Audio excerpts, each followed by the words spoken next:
ఉమ్మడి కడప జిల్లా అలాగే చిత్తూరు జిల్లాలో 24 మంది శాసనసభ్యులు ఉంటే ఆయన ముఖ్యమంత్రిగా ఏకైక ఎమ్మెల్యేగా మినిస్టర్గా చేసిన చంద్రబాబు నాయుడు గారికి నా తరపున మీ తరపున అందరి తరపున ధన్యవాదాలు తెలియజేసుకుంటున్నా. చాలా గర్వంగా ఉంది. ఈరోజు చంద్రబాబు నాయుడు గారి ఎక్కడైతే 9 సార్లు ఎమ్మెల్యేగా గెలిచారో అదే జిల్లా నుంచి నేను ఈ డిస్ట్రిక్ట్ రివ్యూ మీటింగ్లో పాల్గొనడం కూడా నా పూర్వజన్మ సుకృతం. ముఖ్యంగా అధికారులు చాలా మంది ఉన్నారు. నాకు రాజకీయం కొత్తగా మా తండ్రి గారు 2 సార్లు ఎమ్మెల్యేగా పనిచేశారు, మా సోదరులు 2 సార్లు ఎమ్మెల్యేగా పనిచేశారు. నా వయసు 42 సంవత్సరాలు. నేను సుమారు 32 సంవత్సరాల నుంచి రాజకీయం చూస్తూనే ఉన్నాను. ఈ రివ్యూ మీటింగ్స్ గురించి చాలా మంది నా సహచర ఎమ్మెల్యేలు అయితే ఎంపీ గారు అయితే మా సోదరు ఎమ్మెల్సీ గారు ఇక్కడ చర్చించడం జరుగుతూ ఉంది. ముఖ్యంగా అధికారులకు మాకు ఏ విధమైన మనస్పర్ధలు, ఎందుకంటే అధికారులకు అలాగే ప్రజలకు వారధిగా ఉండేవాళ్ళు మేము రాజకీయ నాయకులు కాబట్టి ఇప్పుడు ప్రోటోకాల్ విషయం అనుకోండి, ఏవైనా సిఫార్సుల విషయంలో అయితే మేము ఒకటే చెప్తున్నాం, మేము ప్రజల కోసం పనిచేస్తున్నాం. మేము కూడా లక్షలాది మంది ప్రజల యొక్క వాళ్ళ మనసులు పిలిచి ఈరోజు ఎమ్మెల్యేలుగా మంత్రులుగా అవడం జరిగింది కాబట్టి దయచేసి మా మాటలకు విలువ ఇవ్వాల్సిందిగా కోరుకుంటున్నాం. గత ప్రభుత్వాలలాగా కత్తి గొంతు మీద పెట్టి పని చేయించే ప్రభుత్వం ఇది కాదు. మేము ఒక నాయకుడు ఎవరైతే డిసిప్లిన్ మారిపోయిన చంద్రబాబు నాయుడు గారి నాయకత్వంలో ఎమ్మెల్యేలుగా మంత్రులుగా పనిచేస్తున్నాం కాబట్టి మాకు ఈ ప్రజాస్వామ్యంపై అలాగే బ్యూరోక్రసీపై విపరీతమైన నమ్మకం ఉంది. ఇప్పుడు మీరే చూస్తున్నారు, 6 నెలలైంది ప్రభుత్వం ఏర్పాటయ్యి. ఎక్కడైనా ఎఫ్ఐఆర్ ఓపెన్ చేయండి, ఎక్కడైనా అధికారులపై దాడి జరిగాయా, ఎక్కడన్నా ఏ విధంగా అవాంఛనీయ సంఘటనలు జరిగాయని మేము అడుగుతున్నాం. ఇది ఫ్రెండ్లీ ప్రభుత్వం అని మేము ఫస్ట్లోనే చెప్పాం. ముఖ్యంగా భారతదేశ చరిత్రలోనే ఏ రాష్ట్రంలో దక్కని గౌరవం ఈ రాష్ట్రానికే దక్కింది. కూటమి ప్రభుత్వం ఇంత అత్యధిక స్ట్రైక్ రేట్తో ఇన్ని సీట్లు సంపాదించిందంటే దానిలో ముఖ్య భూమికి వీలు కూడా దాన్ని గర్వంగా తెలియజేస్తున్నాయి. ఎందుకంటే అధికారులందరూ పార్టీలతో సంబంధం లేకుండా చంద్రబాబు నాయుడు గారి మీద నమ్మకంతో, కేంద్రంలో నరేంద్ర మోడీ గారి నమ్మకంతో మాకు ఇంత స్ట్రైక్ రేట్ ఇచ్చి ఈ స్థానాలు కైవసం చేసుకునే దానికి ఇచ్చారు. ఇప్పుడు మన అందరి ముందు ఉండే లక్ష్యం ఒకటే, గత 5 సంవత్సరాల్లో ఈ రాష్ట్రాన్ని కుక్కలు చెప్పిన ఇష్టరాగా చేసిన ఆ ప్రభుత్వం జగన్మోహన్ రెడ్డి గారి తర్వాత పెద్దలు చంద్రబాబు నాయుడు గారి నాయకత్వం ఈ రాష్ట్రానికి మంచి జరుగుతుందని ప్రజలు చాలా విశ్వాసంతో ఉన్నారు. ముఖ్యంగా ఇప్పటికే సుమారుగా 10% టైం వెళ్తుంది. మీ అందరికీ తెలుసు, 6 నెలలు అంటే చిన్న టైం కాదు. మేము కూడా ఎవరైతే మా సోదరులంతా మీ మీద చెప్పారో నేను కూడా ఏకీభవిస్తున్నాను. ఎందుకంటే మేము ప్రెషర్ పెడుతూనే ఉన్నాం. మీరు ఈ 6 నెలల్లోనే మేమే చూసాం, వందలాది మంది సిఫార్సులు ఇచ్చినాం, లెటర్ ప్యాడ్లు ఇచ్చినాం, ఎందరికో సహాయం చేసినాం. గత ప్రభుత్వాల్లో ఎవరైనా ట్రాన్స్ఫర్ కావాలనుకుంటే లక్షల లెక్కలు తీసుకొని ట్రాన్స్ఫర్ ఇస్తే ఈ ప్రభుత్వంలో వందలాది మంది రాష్ట్రంలో సంబంధించిన ఆఫీసర్లు, ఎమ్మెల్యేలు అయితే మంత్రులుగా మా దగ్గరకు వస్తే మేము సంతోషంగా మీ వల్ల మేము ఎలక్ట్ అయినా, మీ వల్ల ప్రభుత్వం వచ్చిందని చెప్పి సంతోషంగా మీ అందరికీ లెటర్లు ఇవ్వడం, పోస్టింగ్ ఇప్పించడానికి కూడా మా పాత్ర ఉంది. మీకు ఏదన్నా మీరు పనిచేస్తున్న వ్యవస్థలో ఏదైనా సమస్యలు వస్తే మా దృష్టికి తీసుకొని రండి. సెక్రటేరియట్ లెవెల్ నుంచి కలెక్టర్ లెవెల్ వరకు చెక్ చేసేదానికి మేము సిద్ధంగా ఉన్నాం. తప్పగా మాకు మీ మీద ఏమి విద్వేషం లేదు. దయచేసి సిఫార్సులు అనే విషయానికి మీకు అందరికీ తెలుసు, కాన్స్టిట్యూషన్ లో రాజ్యాంగంలో ఒకటి ఉందండి, ప్రజాస్వామ్య వ్యవస్థ భారతదేశంలో ఎక్కడ ఇంత స్వేచ్ఛ ఉండదు.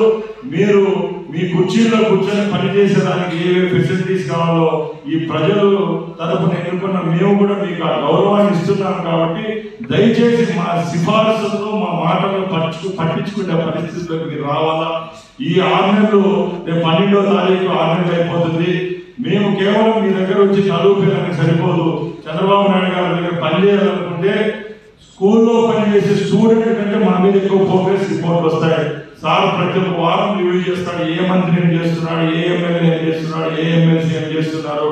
ముఖ్యమంత్రి ఆయన ఏదో లోకల్ రూమ్ లో కూర్చొని ఎవరు సెక్యూరిటీ అలో చేసే కాలాలు పోయినాయి. ఇప్పుడు చంద్రబాబు నాయుడు గారిని కలవాలంటే ఒక ఎమ్మెల్యే మంత్రిని కలిసినట్టే విజయవాడకు పోతే విత్ ఇన్ 10 hours అపాయింట్మెంట్ దొరుకుతుంది. సార్ ప్రజా దర్బార్లో కావాలంటే కలిసే పరిస్థితి వచ్చింది. కాబట్టి మేము ఇక్కడ చేయలేని సమస్యలు అక్కడికి వెళ్తున్నాయి. ఇక్కడి నుంచి లెటర్లు రాస్తున్నారు, ఇక్కడ నుంచి మెయిల్ చేస్తున్నారు. నేను ఈరోజు ఒక ట్రాన్స్పోర్ట్ మినిస్టర్గా ఉన్నా, ఆర్టీసీ చూస్తున్నా, స్పోర్ట్స్ చూస్తున్నా, యువజన శాఖ చూస్తున్నా, 4 పోర్ట్ఫోలియోలు ఉంటే రోజుకి 50 గ్రీవెన్స్లు వస్తున్నాయి. కొంచెం ఒక 2 నిమిషాలు దాటితే సీఎం గారు వాట్సాప్ మెసేజ్ వచ్చే పరిస్థితిలో ఉన్నామంటే టెక్నాలజీ చాలా పెరిగిపోయింది. అధికారులు ఏదైనా చేయలేకపోతే మేమేదో మీటింగ్ లో ఉన్నామని మీకు అజమాయిషి చెలాయించడం లేదు. మాకు వస్తున్న ప్రెషర్స్ కూడా అలాగే ఉన్నాయి. కాబట్టి దయచేసి ఈరోజు ఫస్ట్ మీటింగే కలెక్టర్ గారి నేతృత్వంలో జరుగుతూ ఉంది. మీరు అందరూ వచ్చారు. 4 గంటలు ఆరోగ్యకరంగా ఈ మీటింగ్ అంతా జరిపాం. దయచేసి నెక్స్ట్ మీటింగ్ ఏదైతే రివ్యూ మీటింగ్ ఉంటుందో ఆ రివ్యూ మీటింగ్ లోపల స్థానికంగా ఉన్న హెచ్ఓడిస్ అయితే మీ కింద పనిచేస్తున్న అధికారులందరికీ మీరు ఇన్స్ట్రక్షన్స్ ఇవ్వండి. ఎలాగ పనిచేయాలా, ఏ విధంగా ప్రభుత్వానికి మంచి పేరు తీసుకొని రావాలా. ఇప్పుడు కలెక్టర్ గారు మంచివాళ్ళని ఒకరెందుకు చెప్తాం, మాకే ముగిస్తుంది చెప్పడం లేదు కదా. ఎవరు అడిగినా చెప్తారు కలెక్టర్ గారు మంచి చేస్తారు కాబట్టి ఆయన మంచి అంటున్నారు తప్పక వేరే ఉద్దేశం అధికారులను హింసించేది, అలాగే వాళ్ళపైన చెడ్డగా అపవాదం వేసే బాధ్యత మాకు లేదు. ఈ ప్రభుత్వం మీలాంటి వాళ్ళ యొక్క కృషి వల్లే అధికారంలోకి రావడం జరిగింది. కాబట్టి ముఖ్యంగా ఈ చిత్తూరు జిల్లాకు మిగతా జిల్లాలతో కంపారిజన్ ఉంది. ఎందుకంటే సాక్షాత్తు ముఖ్యమంత్రి వర్యులు ఈ జిల్లాకు ఎమ్మెల్యే ఇక్కడి నుంచి గెలిచారు, ఆయన ఇక్కడి నుంచి ముఖ్యమంత్రిగా పనిచేస్తున్నారు. కాబట్టి రాబోయే కాలంలో ఈ జిల్లాలో ఉన్న ప్రజాప్రతినిధులు అయితేనే, మా పార్టీ కార్యకర్తలు అయితేనే, సామాన్య ప్రజల తరఫున ఏ అధికారి మీద ఎటువంటి కంప్లైంట్స్ చూసుకునే బాధ్యత మీకు ఏముండదు. ముఖ్యంగా ఆరోగ్య శాఖ, అలాగే స్కూల్కి సంబంధించింది, రోడ్స్ విషయానికి వస్తే గత 5 సంవత్సరాల్లో ఎక్కడ మట్టి పోసి పాపాలు పోకపోతే ఈరోజు చంద్రబాబు నాయుడు గారు వస్తారంటే పార్ట్ 1 బిల్డింగ్ అని చెప్పి నియోజకవర్గానికి 6 కోట్ల నుంచి 10 కోట్ల రూపాయలు ఇవ్వడం జరిగింది. అలాగే సిమెంట్ రోడ్ల విషయానికి వస్తే ఎన్ఆర్జీఎస్ కింద ఎక్కడ ఏ గ్రామ సీమల్లోకి వెళ్ళినా కూడా ఈరోజు రోడ్డు నిర్మాణం జరుగుతూ ఉంది. అది కూడా మీ యొక్క సహాయ సహకారాలతో ఈరోజు క్వాలిటీలో నెంబర్ 1గా రోడ్ చేస్తామని చెప్పి ఎక్కడ చూసే పేపర్లలో కూడా, మీడియాలో కూడా ఇప్పుడు వేస్తున్న రోడ్డు అయితే ఎప్పుడు 5 సంవత్సరాల వాళ్ళు ఖర్చు కూడా చేయలేదని చెప్పుకుంటున్నారు.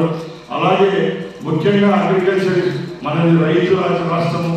ముఖ్యంగా చంద్రబాబు నాయుడు గారు ఎప్పుడు ఒకటే చెప్తుంటారు, ఏ ప్రాంతానికి ఏ విధమైన వెసులుబాటు ఇస్తే, ఏ ప్రాంతంలో హార్టికల్చర్ కావాలి, ఏ ప్రాంతంలో అగ్రికల్చర్ కావాలి, ఏ ప్రాంతంలో సిరికల్చర్ డెవలప్ చేస్తే మంచి జరుగుతుందో ఆ కార్యక్రమాలు ప్రోత్సహించాలని చెప్పి ఆయన క్యాబినెట్ మీటింగ్ లో అయితేనే, అలాగే అసెంబ్లీలో చెప్తా ఉన్నారు. కాబట్టి దయచేసి ఈ శాఖల పైన, అన్ని దానిపైన మీరు మీ కింద పనిచేస్తున్న వాళ్ళతో చర్చించండి.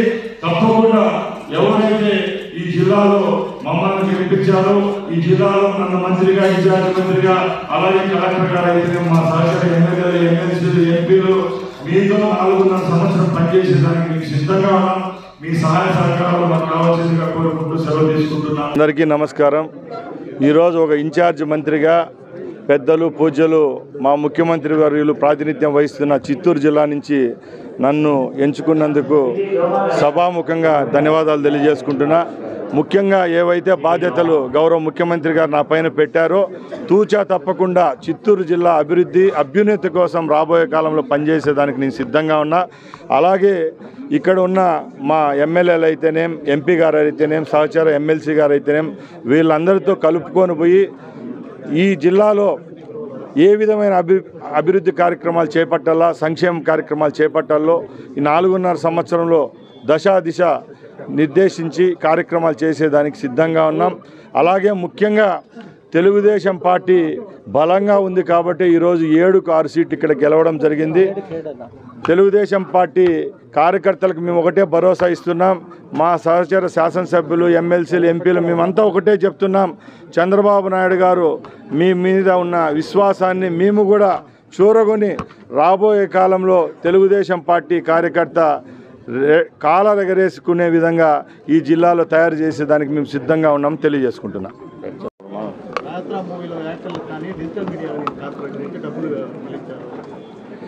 సార్, ముఖ్యంగా గత 5 సంవత్సరాల్లో ఒక్క దగ్గర ఉండే గ్రాంటు అదే రంగంలో ఉండాలని ఎక్కడా నిర్దేశించబడలేదని చెప్పి ప్రూవ్ చేసింది జగన్మోహన్ రెడ్డి. సెంట్రల్ గ్రాంట్ వస్తే స్టేట్లో ఏ దానికి ఉపయోగించుకోవాలో ఆయనకు తెలుసో తెలియదో, ఐఏఎస్లకు, ప్రిన్సిపల్ సెక్రటరీ కూడా తెలియని విధంగా ఆ గ్రాంట్లను మార్చినాడు. అలాగే మీరు చెప్పారు రామ్ గోపాల్ వర్మ గారి గురించి, ఎవరైతే ఆయన గురించి పాజిటివ్గా మాట్లాడతారో, జగన్మోహన్ రెడ్డి గురించి ఎవరైతే ఆయన పొగుడుతూ ఉంటారో ఆ వ్యక్తుల కోసం ఆర్థిక పరంగా ఏమేమి చేయాలో అన్నీ చేసిపోయినాడు. కాబట్టి ఈరోజు జగన్మోహన్ రెడ్డికి 11 సీట్లు దక్కడం జరిగింది. ముఖ్యంగా ఒక రామ్ గోపాల్ వర్మ గారి ఇష్యూనే కాదండి, రాష్ట్రంలో 5 సంవత్సరాల్లో సిస్టమ్ అంతా కొలాప్స్ చేసిన ఘనత ఆయనకే దక్కుతుంది. ముఖ్యంగా ఆ ప్రభుత్వాల్లాగా మేము పేదల యొక్క రక్తం దాగే పరిస్థితులు లేము. చంద్రబాబు నాయుడు గారి నాయకత్వంలో గత 5 సంవత్సరాల్లో ఏ ఫ్రాడ్ జరిగాయి, ఏ రంగం నిర్వీర్యమైంది, ఎవరెవరు ప్రజల యొక్క డబ్బు దోచుకున్నారో వాళ్ళందరి దగ్గర అనా పైసాలతో దగ్గర రాబట్టేదానికి ప్రభుత్వం చర్యలు అయితే తీసుకుంటా ఉంది. దానికి వెయిట్ చేయాల్సిందిగా కోరుకుంటున్నాం. సార్, ముఖ్యంగా ఉన్న అధికారులందరూ చెడ్డవాళ్ళు కాదు, ఆ ప్రభుత్వంలో పనిచేసిన వాళ్ళు. మేము జగన్మోహన్ రెడ్డి ప్రభుత్వం లాగా ఏదో ఒక ఫ్రాక్షన్ ఆఫ్ సెకండ్స్లో నిర్ణయాలు తీసుకొని అధికారులపై జులుము జలాయించడం మా నైజం కాదు. ప్రతి ఒక్కరికి ఛాన్స్ ఇస్తాం. ఇప్పుడు 6 నెలలు అయింది, హనీమూన్ పీరియడ్ అయిపోయింది. ఎవరైతే రాష్ట్ర ప్రజల కోసం పనిచేస్తారో అధికారులకు ప్రోత్సాహకాలు ఉంటాయి. ఆగస్టు కానీ జనవరిలో కానీ జరిగే పండుగల్లో వాళ్ళకి బిరుదులు ఇస్తాం, సర్టిఫికెట్లు ఇస్తాం. ఎవరైతే అధికారులు ఇంకా వాళ్ళ రూపాలు మార్చుకోకుండా అదే స్థితిలో కొనసాగితే చట్టపరంగా ఏవైతే చర్యలు తీసుకోవాలో అవి తీసుకునేదానికి ప్రభుత్వం సిద్ధంగా ఉంది.